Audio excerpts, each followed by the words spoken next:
Hey, what's up, and welcome back to Ripe Reviews. Today we're talking about Thanksgiving, directed by Eli Roth from 2023.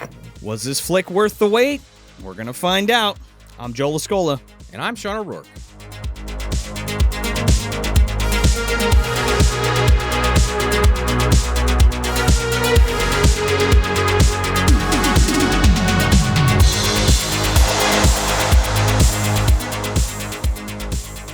Well, Sean, I guess this is our Thanks Garbage episode for this year. We didn't really do that this year. You know what? I just sat through this whole film, and I didn't even think about that, but you're 100% right. Frank and Turkey's getting carved up. He's sure got the old butcher knife in there. Left by John Carver, obviously. Yeah, Body by Jake's hanging out with the twins in the woods from Blood Rage. They're at the dinner table. Oh yeah, with dude. Tim Dillon's head. Yeah. Okay. Yeah, it's almost like a Texas Chainsaw Massacre Thanksgiving, I would say. You might be onto something. Yeah, might be. Thanksgiving. Man, I have been waiting 16 years for this movie to come out. Since Grindhouse hit the theaters. In case you didn't realize, yes, Grindhouse. Right. Audio listeners, we have Grindhouse merch on the table. On the table, yeah. And I wanted to talk about Grindhouse a little bit before we jumped into the movie itself. Grindhouse came out in 2007, okay? Right, the two-part picture with Tarantino's, Yes. What the hell was that thing called? Not Drive. Death Proof. Death Proof. Death Proof and Planet Terror. Right, Planet Terror. Robert Rodriguez's Planet Terror and Quentin Tarantino's Death Proof. Right. Now, this was an event. Oh, yeah. It was a big thing. It was a big deal. Double bills hadn't been done since like the 80s. Not in this way, that's for sure. They what they did was bring the Grindhouse quote unquote experience to the new era, the modern era.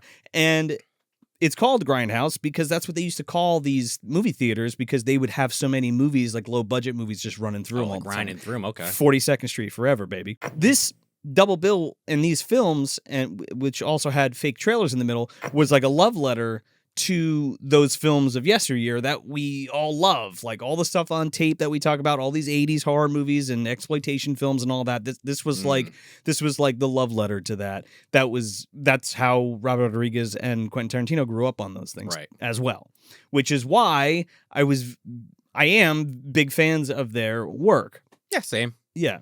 So I'm not going to sit here and gush about either of them because I think enough has been said about both of them. They're great. Awesome. I feel like we were ever going to cover a Tarantino or Rodriguez. Probably not Tarantino, but I feel like maybe we'll dip into Rodriguez at some point. We did that episode with Flicks and Friends. Yes. Well, actually, I was only on the episode. You were on that episode. I really... I know you wanted to be there. I'm upset I missed that because I really wanted to talk about From Dusk Till Dawn. Exactly. From Dusk Till Dawn. Classic. Yeah. But you're right. Yeah, this is... if we were ever going to talk about them, it would be one of these. That's what I meant. Yeah, exactly. If we were going to talk about them, it would be one of these flicks. Planet Terror. Take me back. Yeah, I mean, it was great. It was such... I remember going to see this in the theater and being so fucking psyched, and it had the intermission, and it had the trailers, it had the whole full experience, which was just fucking incredible. Now, if I recall, I didn't actually see it in theaters, but I remember you and Chris Barr regaling me about it at the time. Oh, big time, yeah. I got the DVD of Planet Terror when it came out, and Death Proof, it's fine, but I wasn't as into it. I know a lot of people kind of felt the same way. But sure. Well, it was also like two totally different films back to back, which was kind of part of the point. That was part of the experience. But this was so huge. You just mentioned Chris Barr. For Chris Barr and I, as filmmakers and up and coming chaps that wanted to make movies, and we kind of got beat to the punch. And this was the jump off for that retro style horror movie resurgence. Done by two big names, I would argue. Yeah, so they kind of injected it back into the zeitgeist, and then that's where all of the ideas and movies put forth from them have come from. Because a lot of things were born out of the release of these two films in theaters. One of which being... That's what I was about to get into because of those trailers that were in between. Yeah, there was trailers in between.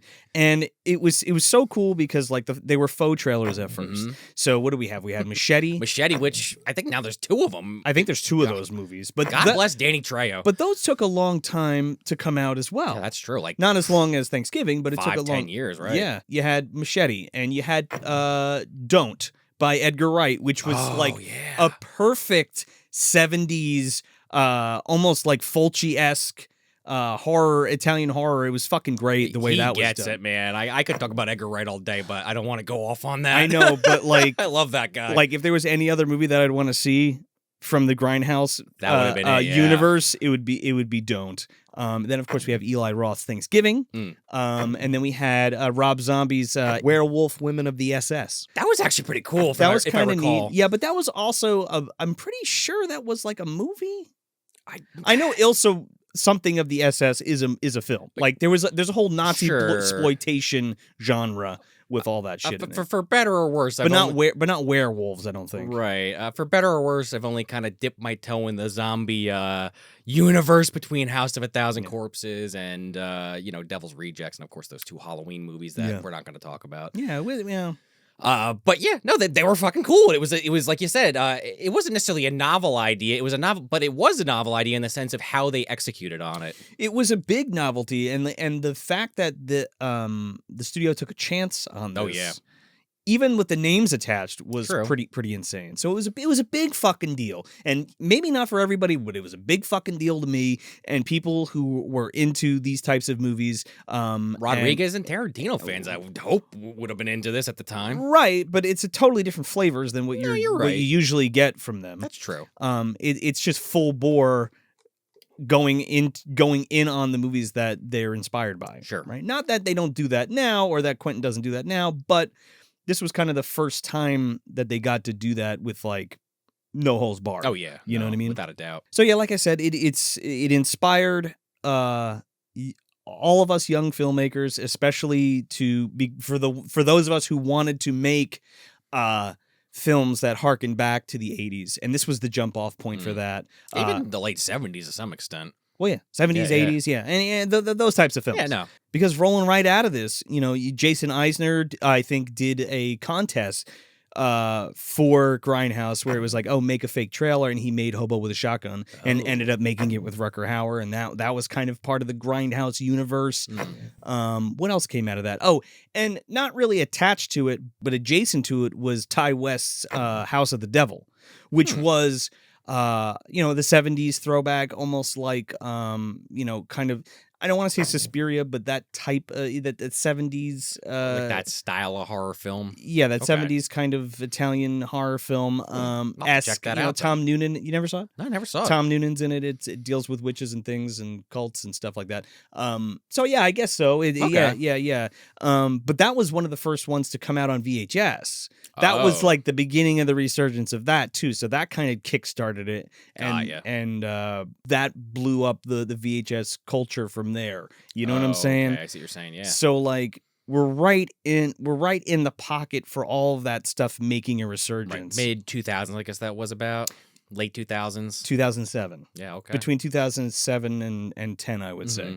Like Feast comes to mind. Feast, yeah. But like, I mean, specifically people trying to emulate the film look, people wanting to put it on VHS, people wanting to give it that old feel to the movie. All the elements, I see what you're saying. Yes, all the elements and stuff like that. So yeah, it's a very influential piece in the big picture of my life and in some of our friends' lives and of course Chris's life and stuff like that. But one of the best parts of Grindhouse was Eli Roth's Thanksgiving trailer. Yes. When I saw that, I lost my fucking mind. I was like, this is the movie I want to make.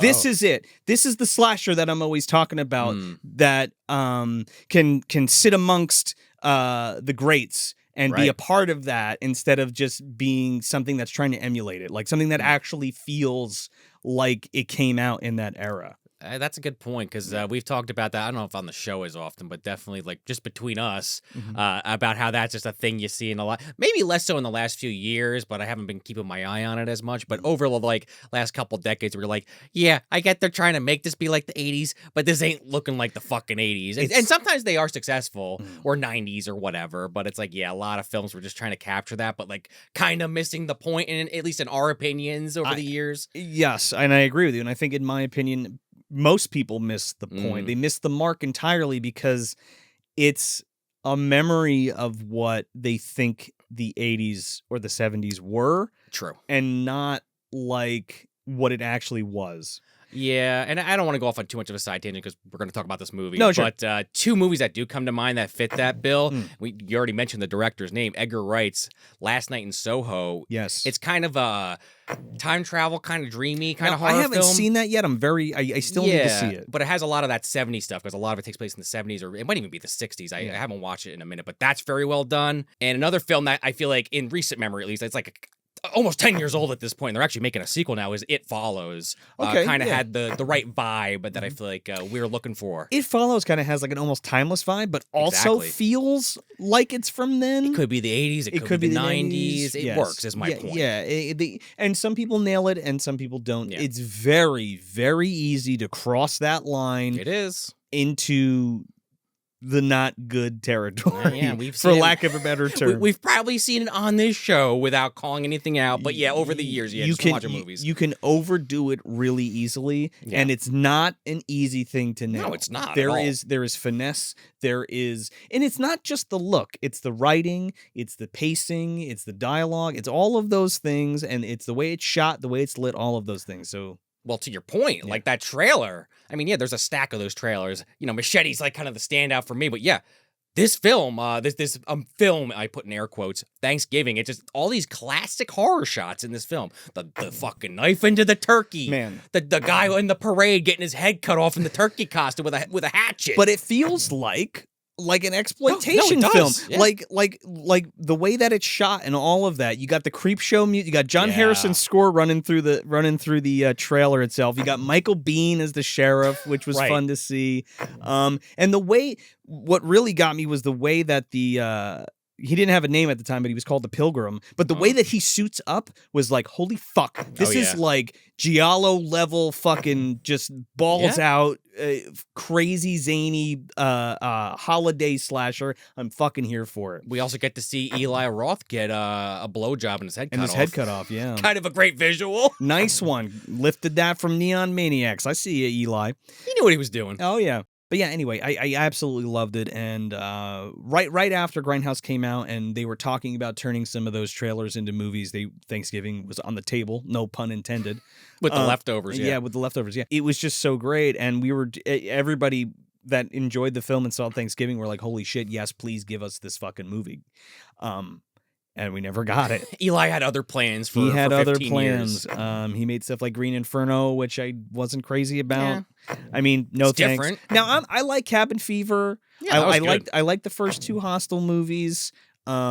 I forgot he did both of those. I only really remember the first one, but yeah. I think they're pretty solid. I think they're fine. Especially that era where that, like, Saw and all that was really big at the time, the torture horror. Yeah. I remember going to see Hostel, and there was a cop at the theater door, like, checking IDs. Like, you couldn't go in. Was that at the old AMC? That was at the Seacourt 10. Yeah, that sounds about right. I've heard some stories that I can't talk about on the show about that security guard that put him in a bad light. Oh, well, that's not good. Yeah. But anyway, they were checking IDs to go in to see Hostel, which I thought was just bizarre. Also, not that I know it's exactly that security guard, but I've heard anyway. Yeah, no, but my point is like, oh my god, you need to check my ID to go see this movie. Like they're making sure that kids aren't sneaking in to go see it. Right? Good point. Some of Eli's later stuff, I'm just not a fan of. I think when Eli makes a movie, he needs to be reined in a little bit, and I think that's why Cabin Fever and even Hostel 2, not Hostel.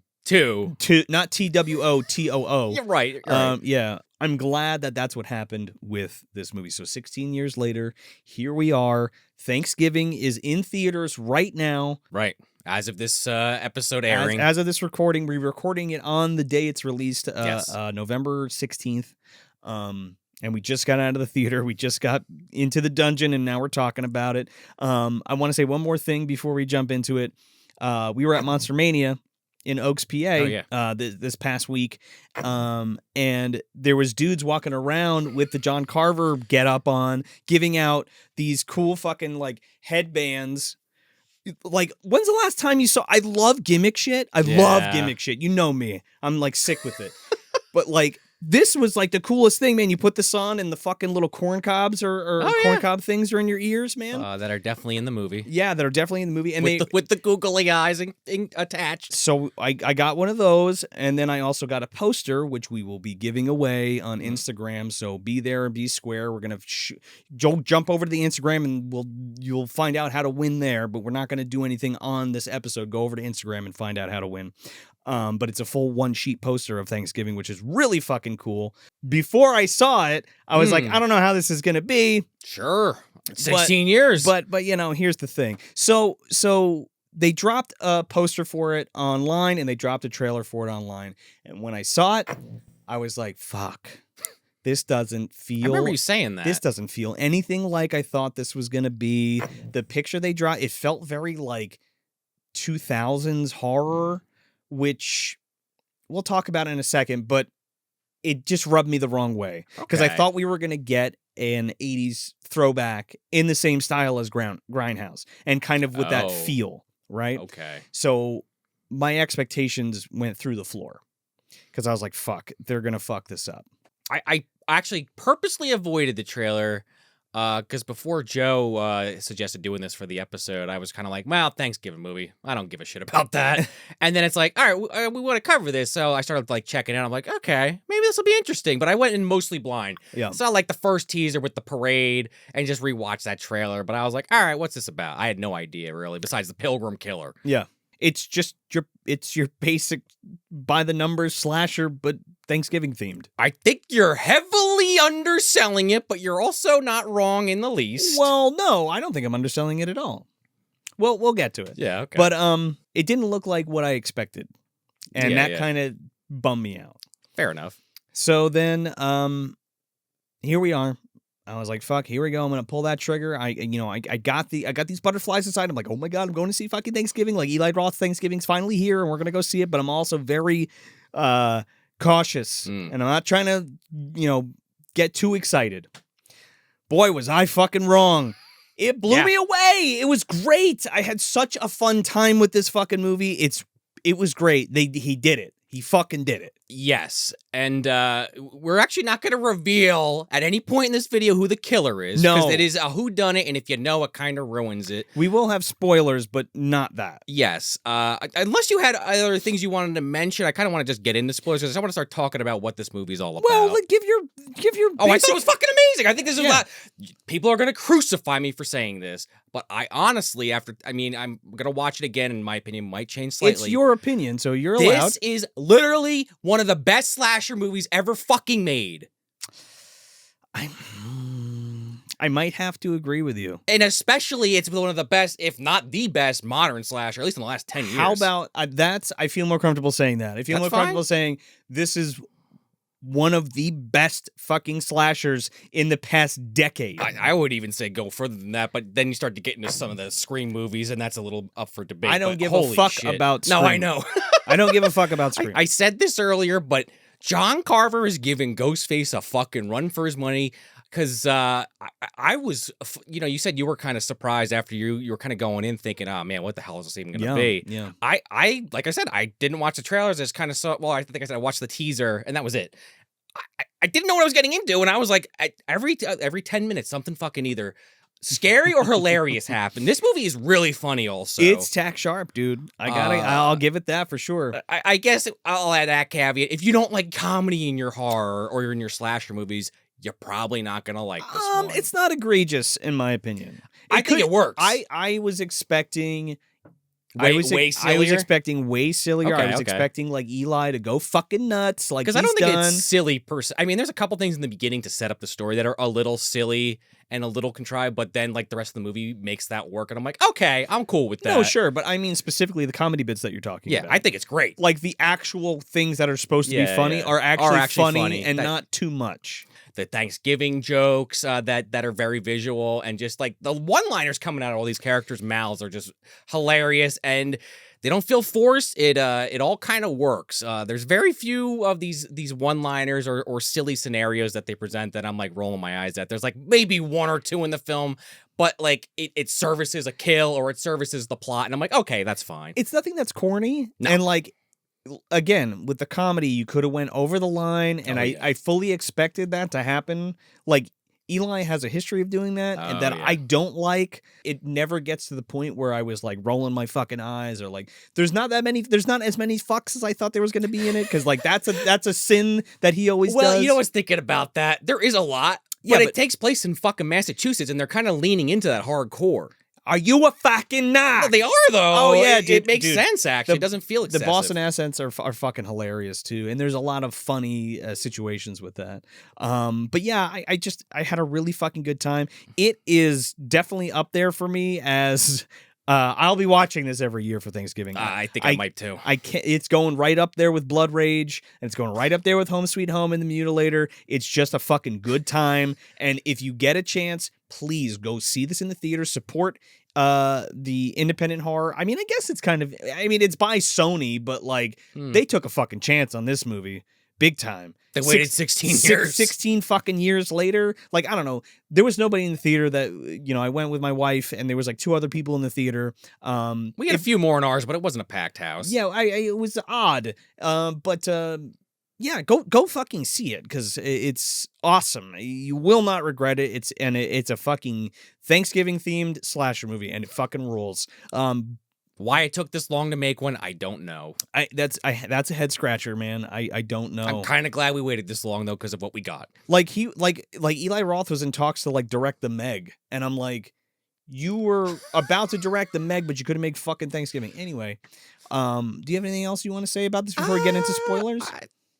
It's really good. I don't know. The music's really good, I guess I could say.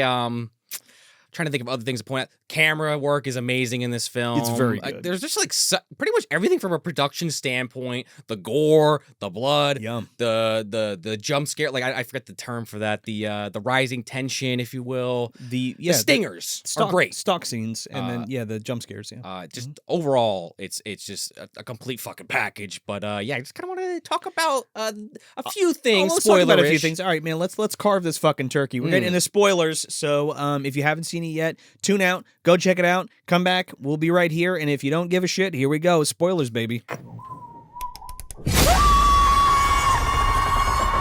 I'm in fact going to be carving a little bit of that woman's leg off, because holy shit, he fucking base and fucking stuffs this poor bitch in an oven. So that's what I was wondering if it was going to happen, right? So when I saw which is crammed in between an incredible stalk sequence. Yeah. By the way. So when I went into this, I was like, okay, are they gonna do shit from the trailer? Because there were things that I wanted to see from that. The trampoline sequence, the roasting the whole fucking person as a turkey sequence. The fucking mascot at the parade getting decapitated, all of that shit is here and present and awesome. Even the knife into the turkey in the beginning when the title card hits. Oh yeah. Not in the same way, but they do it. But just right out of the gate, it feels really good. Like that first shot on the fucking door, and it says, you know, Plymouth, Massachusetts. It just feels right. Yes. And then that whole opening bit is like the prologue to you know, the incident in all slasher movies, the incident that happens, you know, 4 years, 10 years, 20 years before, and then we get flash forward. Kind of reminded me of The Prowler, where you actually get to see it instead of just hearing about it. I want to say I haven't watched it in like 5 years, but My Bloody Valentine, I feel like, also has something like that. Let me tell you something. This has fucking dabbles of all of those things. I'm not wrong about that, right? It has dribblings of The Prowler. It has dribblings of My Bloody Valentine. It has dribblings of even Night of the Creeps a little bit. I also think that's got some Friday the 13th. And I said Scream. I think it actually has a little Scream in it, too. Some Friday the 13th. It has some Happy Birthday to Me going on in this shit. It feels good. It has a good mix of all those classic things while also having a new spin. Yes. One of the big things I liked about this movie was the use of cell phones. Yeah, that's what made it feel modern, and it felt modern, but it didn't feel overtly modern. Exactly. Right? It made sense. And there's a lot of satirical jabs at social media and all kinds of stuff like that. Oh, yeah, because like this prologue is this like big goof on Black Friday. But it's like scary. It's intense. It takes it to the extreme. It's intense, man. Because you kind of set up your asshole teenagers, and you have your lead, Jessica. Yeah. who kind of is just like, they're trying to skirt the line. There's this massive line of people that are causing a fucking riot just about. Because they get a cell phone, like some bullshit. Yeah, and then like there's a big joke about waffle irons, which is pretty good. It's really good because that's like you get like a free waffle iron if you fucking buy something. First 100 people. Yeah. And it just kind of leads to a massive riot where people are getting trampled. The guy trying to open the door gets crushed. I was like laughing out loud though before everybody starts dying. Yeah, well, like I was like the back and forth with everybody was hilarious. Well, there's like the two teenagers like arguing from the two different schools. Like the one character who's like a major asshole this whole you film. Evan. Motherfucker! Yeah, like I punched him in the eye. I'm gonna finish it later. Fuck you from Hanover, you fuck. And then like while this riot's happening, people are getting trampled, and this one guy gets his neck cut open and everything. Holy shit, man! Yeah, that guy's just videoing the whole thing. It's very intense. Like I didn't expect it to be so intense. I thought it was gonna be over the top goofy, and there are funny things happening, but like Gina Gershon's in this.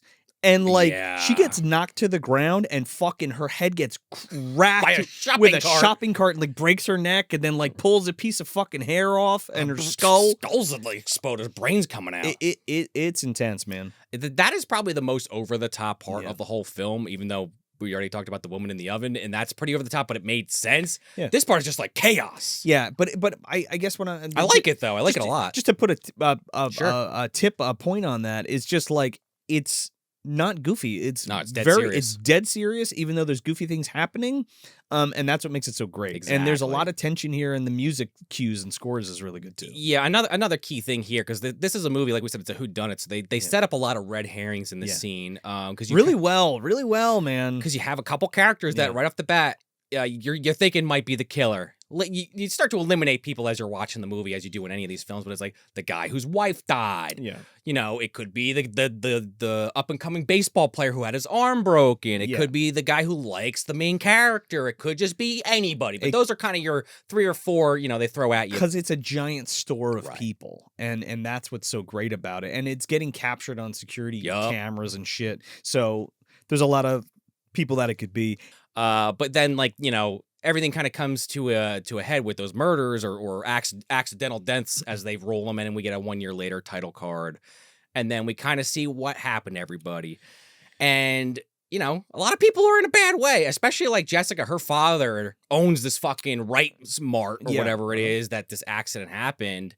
But there's this like caveat where the security footage magically disappears. Yeah, and which you do find out later why. But then they're like people are going on strike for the store being open on Thanksgiving and all this bullshit. Yep. So it's basically like this multi-millionaire guy at this fucking store fighting the town and wanting to shut it down and stuff like that. Played by Rick Hoffman.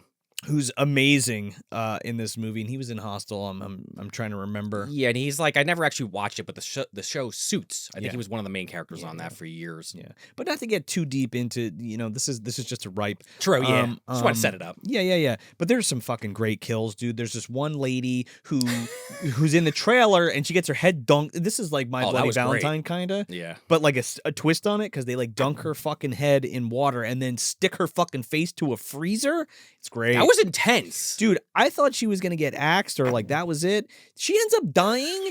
That part was funny as hell. Dude, she ends up dying by like fucking running into a dumpster and like the killer crashing into the dumpster and the lid closing and fucking bisecting her. John Carver, again, just in case you didn't see the trailer, I mean, we've probably shown images on screen for the video version, but he's just literally a pilgrim you can't make out any of his features. You can kind of tell he's like maybe 6 foot, he's thin, but beyond that, he's got the mask and the hat and the black attire. It's very androgynous. Yeah. Which works to the strengths of the film. That's what makes me think of the Prowler. Or like, even Jason on it to some extent, at least, 2 specifically. Maybe 2, but I was gonna say less that because he's not like a hulking. Sure, yeah.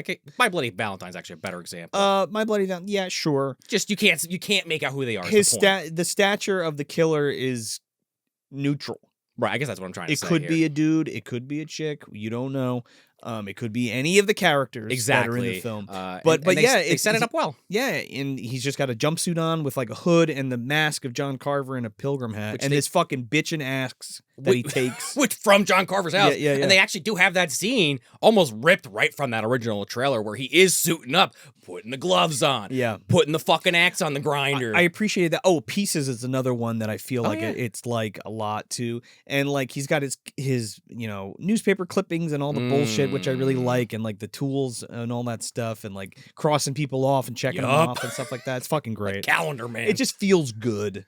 It feels like a classic slasher. He kills the woman. She basically was the one that ran over that other woman and fucked her head up. Yeah. But then he just starts offing people. He just starts offing people, and everybody related to the incident, the Black Friday fucking massacre or whatever. Tim Dillon, man.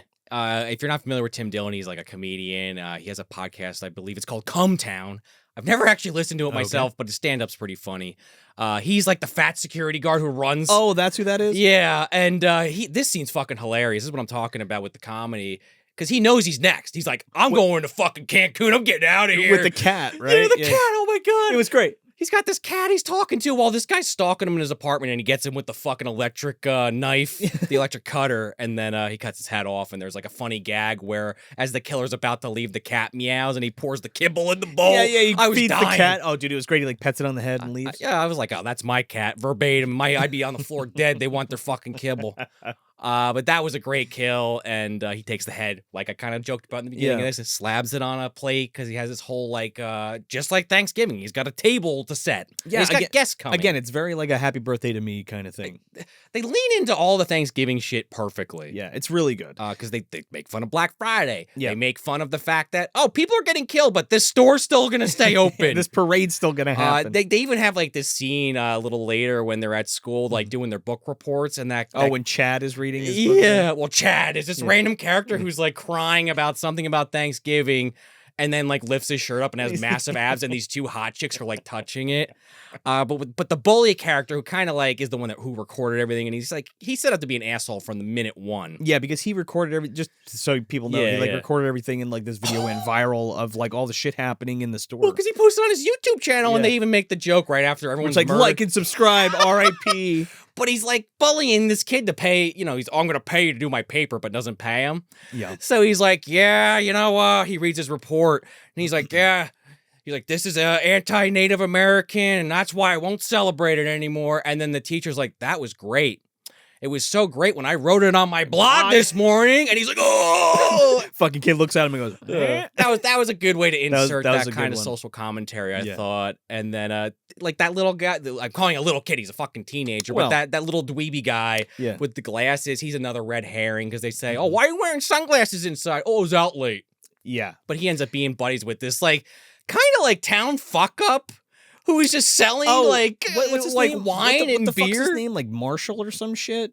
I don't know. He's really funny. He's Mitch, I think. Mitch is a fucking trip, dude. He's one of the funniest parts of the movie. And again, you can have the kind of comedy element without it being like corny. And he was great. He was. If I don't have that name right, he's just this classic character from like horror movies that you expect to be in the movie. Fucking blunderbuss. That fucking blunderbuss. That was so good. That was great. But he's giving like like, oh yeah, come to my place for $25. I'm like, Mark Cuban, I'll give you beer and wine. He's like charging underage kids to drink at his house, basically. They go there later, and there's like some kid passed out. He's like, yeah, he's been here 2 days. He drank too much white Zinfandel. I'm like, and he's just staring at a fucking static television. Yeah.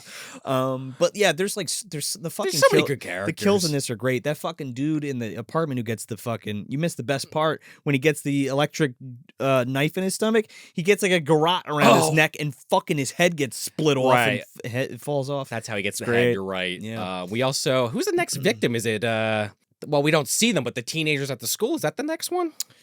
The teenagers at the school get kidnapped.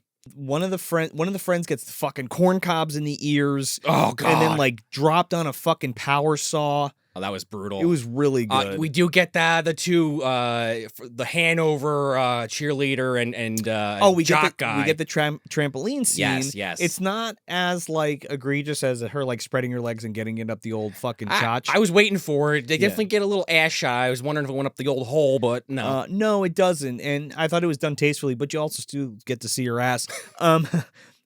Dude's head gets fucking turned around. Oh, yeah. And what's cool about the way that they did it this way, instead of her just jumping up and the knife coming through and her landing on it, she lands on it with her foot. then jumps up. Then she comes down and the fucking knife goes through her leg. Then it goes through her fucking chest. And it's just really, really great. It's brutal. But yeah, then we cut to this school scene. I think it's after that because fucking the one guy Evan, who's the major asshole. Yeah. He's mad he can't have his football game, even though 2 people were murdered or were missing. It's like, I'm gonna go play by myself. I don't think you can play football by yourself. Watch me. Yeah. So there's this really good stalk sequence where the killer captures them with kind of you see a rag coming at the screen. Yeah.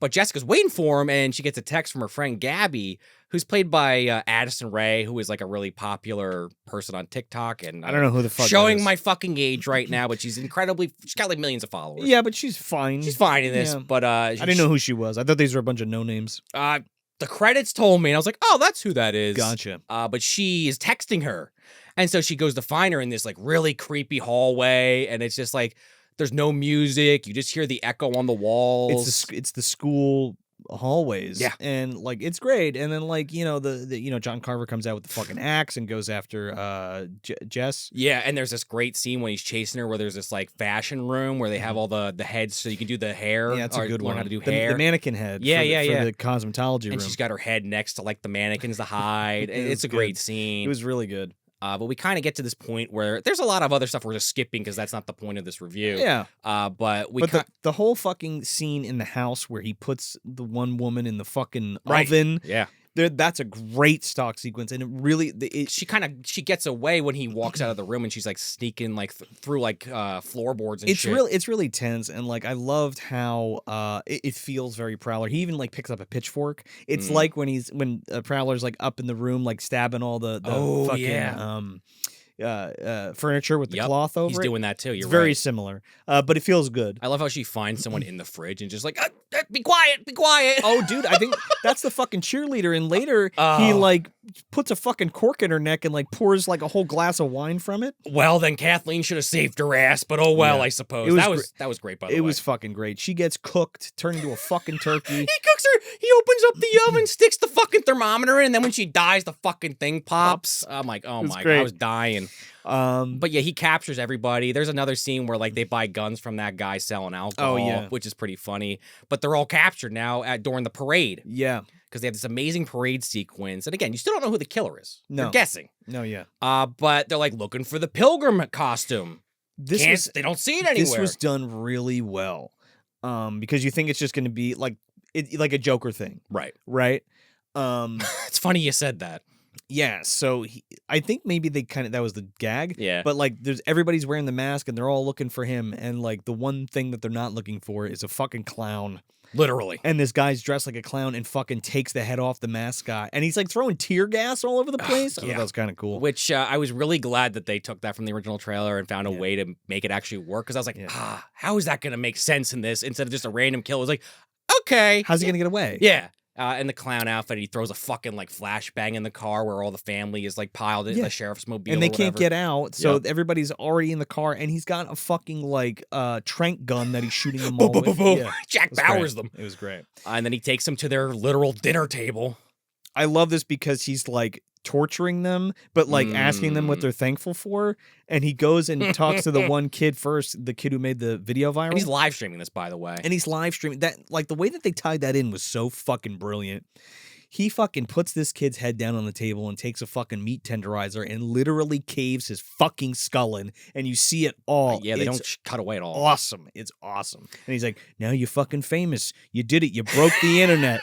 Yeah, right. Yeah. Look at all those likes. And they do that cool voice modulator thing. Because it's the first time you actually hear the killer talk. And obviously that's sure. Scream. It's Scream, but it's very cool the way they did it. And there's also this whole thing when they get weapons from that guy. He also has some kind of hideaway weapons, like a belt that has a knife in it and stuff. But he has a ring that has a knife built into it that he gives Jessica. Yeah, and that's how they get out. Right. They cut the ropes. Yeah, but it's just so well done, and you really don't know where it's going. Yeah. And then the culmination and who the killer is, I wasn't shocked, but I was like, this makes sense. And the reason they give is totally legit. It made sense. I was like, oh fuck, and that, oh my God. I feel like they want you to figure it out, or at least start to figure it out when you get to that part in the film, kind of after she gets away. Certain things start to happen. You're like, oh, maybe, and then they they eventually do reveal it at the last like 15. She ends up killing the fucking killer. They have like a big turkey, a blow up turkey, a big blow up turkey, and she shoots a fucking blunderbuss at it and it explodes and like fries him. Yeah, that was kind of great. And then we get kind of the nondescript later scene where it's like, oh, we searched the whole area, but we couldn't find him. And then I love how they did the My Bloody Valentine thing where like the firefighters are walking out. Yes. The remake, I mean. Yeah. And because the dude gets away in a firefighter thing. They don't do that though. They're like, could it be him? Could it be him? Is it him? I don't know. Yeah. And then they kind of just they got to get their final jump scare in, which felt very 90s, very 80s, where it was good. Where Jessica's in bed and she kind of wakes up and she sees like her closet open. Yeah. Gets up, checks it. Oh, it's nothing. And then from behind her, the killer on fire goes to grab her. Very Friday the 13th. She wakes up again. Yeah, but it feels good. Yeah, it's not cheesy or like over the top. I think everything feels very good. It does. I had a smile on my face the whole time this fucking movie. I was smiling. I was fucking laughing. I was laughing. I was cheering. I was screaming. It was great. I was on the edge of my seat. Yeah. I was actually like, a lot of these characters are unlikable. But like the one guy who was kind of unlikable at first, but by the end I did like him, was their one friend, what was his name? Doobie or Scuba or whatever? Scuba. Because his last name is Divey. Yeah. So they call him Scuba Divey? I liked him, especially it's kind of sad when his girlfriend's literally in his arms with her guts falling out of her. Oh, man. That was fucked up. That scene, too, in particular, was like very real. Yeah. He was like, what do I do, Jess? What do I do? Like, because he's just holding her and she's like in pieces. She was that character and the sheriff were the three I felt the most for. Everybody else, I was like, they could die. They're all kind of assholes. We didn't even mention Patrick Dempsey, who's the sheriff in this, and he's fucking awesome in this movie. He's the dude from Grey's Anatomy. Right, yeah. He's someone I'm like watching the film, like, why does this guy look so familiar? Oh, he's great. Oh, my wife is like, wait, Patrick Dempsey's in this movie? I'm fucking going to see this movie. That was the final straw. That was the ticket sale. That was the marshmallows on top of the candied yams. But she had a great time too. We had such a fun time in the theater with this. Those final credits are kind of cool too. They like kind of do the animated thing that kind of recaps the movie they show each actor with either how they were killed or where they were last at the film. You get because the Misfits are playing over. Oh, that was great. And like you have that kind of grindhousey, punky kind of credits, and they were great. It was cool. Yeah, I said it earlier. I don't know if you have anything else to say, but this was like a real pleasant surprise. And the kills were like, I'm shocked how good they were. Maybe I shouldn't with Eli Roth. I know you said that I didn't actually see his last few films, but you've told me in your opinion they weren't great. I just haven't gotten around to it. Yeah. So I was like really happy to see the level of quality here. And again, I love when a movie can make me laugh, when a horror movie can make me laugh, and it doesn't feel forced. That's like an extra, like literal cherry on top. And I guess I'm thankful for John Carver. And I feel like I'm gonna hate myself for saying this because I've complained about this so much on the show about other franchises. But for love of God, Eli, make a fucking sequel. You have people that are still alive at the end. If you never make it, I'm fine. I'm totally cool if you never do another one. Because I guess at some point, how many different ways can you do Thanksgiving-themed kills? I don't need it.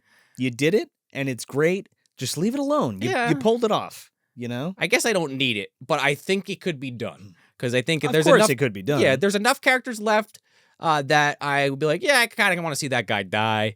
Just from a fan of slasher movies. But yeah, I would be totally okay with this being a one and done. Just the thought is in there, because so many of these things turn into franchises. I'm like, why not Thanksgiving? It was so good, I don't want to taint it. Sure. You know, sell physical copies. Put it on fucking VHS. Yeah. Put it on T-shirts. Do a fucking Cavity Colors. What do you call it? Oh, like a print. Yeah. They got like a collection. Yeah. You know what I mean? NECA put out figures of this. Right. And I bought the fucking John Carver cloth figure because I was like, yep, why not? Sure will, because he's fucking awesome. Yeah, I mean, again, I don't want to just say this after literally just watching the movie. It just came out, but I feel like this is kind of set up another character that can kind of go next to those. I mean, I'm not going to say he's like Freddy Krueger or Jason, but he could be in the pantheon of slasher killers that are memorable. Well, he's next to the Prowler. He's next to Harry Warden, you know what I mean? Which is a real high honor, honestly. Yeah, it fits in nicely. I think he looks great. The fucking movie was great. The kills are great. It just overall feels really complete, concise, and knew what its goal was and fucking crushed it. I will say this: if they do the sequel, there's that scene where the mask is left on an oven and it gets kind of like burnt. Yeah. It's got to have the whole mask is burnt in the sequel. Well, he's got like a stack of them, and he like gets a fresh. Oh yeah. Well, I'm just saying if the sequel that you don't want, but if it does happen because this makes a lot of money, we'll see. Yeah.